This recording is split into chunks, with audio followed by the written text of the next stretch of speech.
Have you ever, like, I don't know, thought about what it would be like to, like, live through a modern exodus? That's what we're doing today, diving deep into Yeah. the 2015 European migrant crisis to, like, uncover the human stories, Right. right, behind all the headlines. Right. And we're using a Wikipedia article as our, like, starting point, our guide. And Okay. believe me, it's packed with insights. It's a fascinating and complex issue for sure, with like far-reaching consequences even years later. Yeah, I think it offers some really valuable lessons about human displacement and sort of the global response for sure. to these sorts of events. Totally. So to set the scene, picture this, okay? Over 1.3 million asylum seekers arriving in Europe Wow.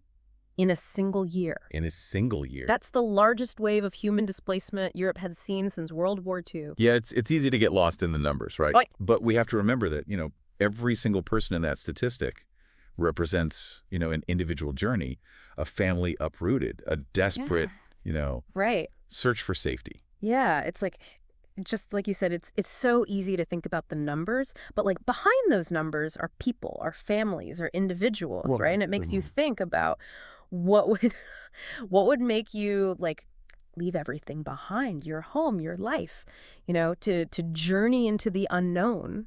And it wasn't like just one single event that led to this exodus, was it? No, not at all. It's, I think the article describes it as a perfect storm brewing, Right. right? You have the Syrian civil war, the Iraq war, the ongoing war in Afghanistan, all happening simultaneously. Right, right. And so each of these conflicts created this, kind of ripple effect of displacement and desperation, forcing people to flee their homes. Yeah. And it's tragic how interconnected those conflicts were, right? And how they created such like widespread instability. And then on top of that, the article also mentions the Boko Haram insurgency in Nigeria. Right. So while smaller in scale compared to Syria, it still played a role, didn't it? Absolutely, yeah. The Boko Haram conflict, though geographically distant, it added to the overall flow of migrants seeking refuge in Europe. Right. These individuals were fleeing a campaign of terror and violence, just like those escaping, war-torn countries like Syria or Afghanistan.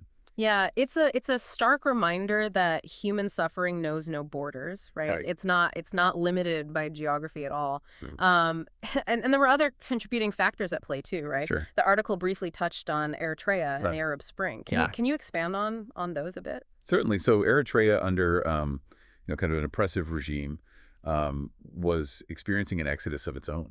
People were fleeing forced labor and conscription, desperate for freedom and opportunity. Right. And then, we have the aftermath of the Arab Spring, Yeah.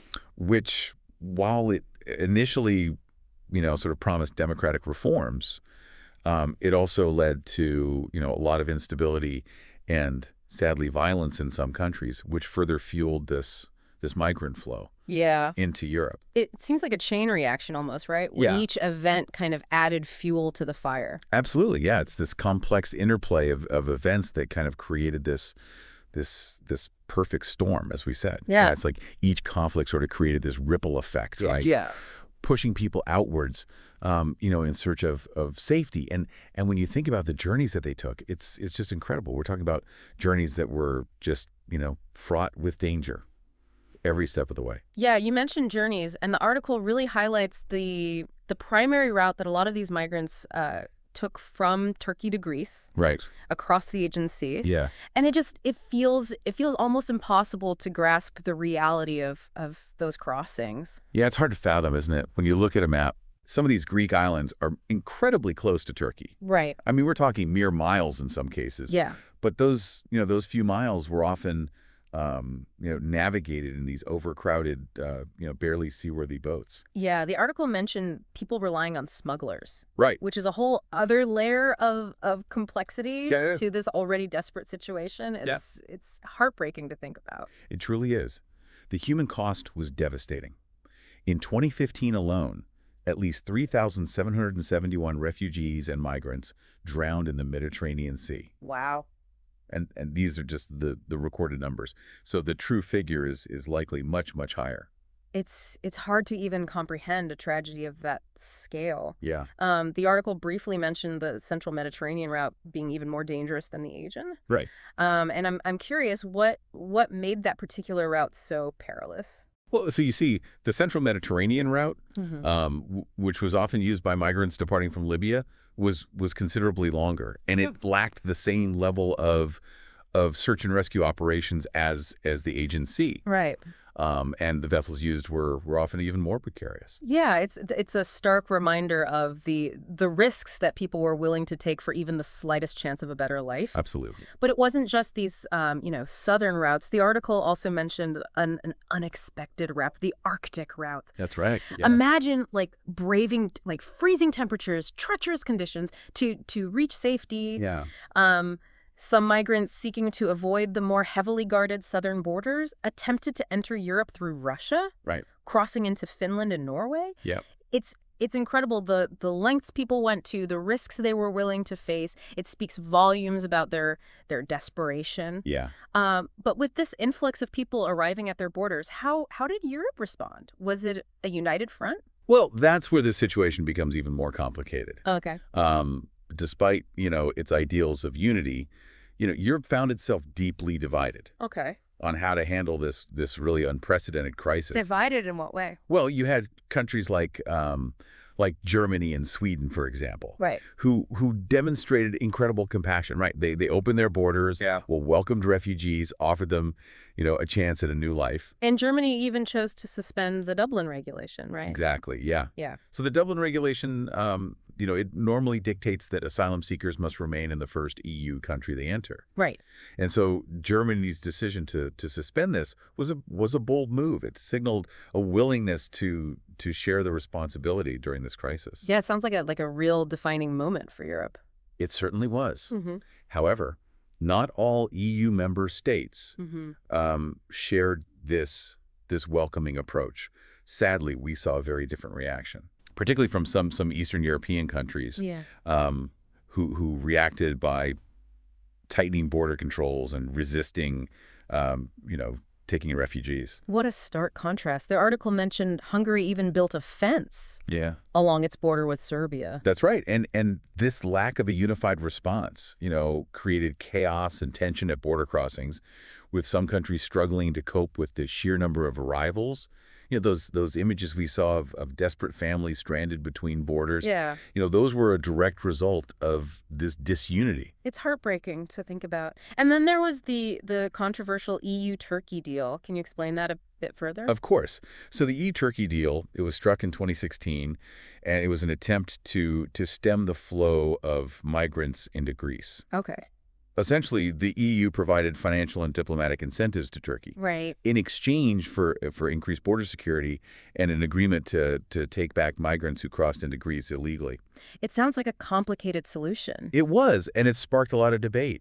While some saw it as a pragmatic, approach to a very complex problem, others, particularly human rights groups, raised concerns that sending migrants back to Turkey could, put their safety and well-being at risk. So it raised a lot of ethical questions about, Europe's responsibility Right. to refugees and the practice of, essentially outsourcing border control. It really highlights the complexity of the situation, right? Yeah. Even finding like a solution came with its own set of challenges and ethical dilemmas. Right. But even as the like immediate crisis subsided, the impact of this mass displacement of people continued to reverberate throughout Europe, right? Absolutely, yeah. I mean, it would be impossible for an event of this magnitude not to leave a lasting mark. Right. This wasn't just a momentary crisis. It led to significant shifts in European politics, public opinion, and of course it profoundly impacted the lives of those, seeking refuge. One of the most like immediate and visible changes that the article mentions is the rise of anti-immigration sentiment in political parties. Yeah. Especially in those countries that resisted accepting refugees. Why do you think that was? Well, it's a complex issue, and I think there are various factors at play. I think the influx of such a large number of people, tapped into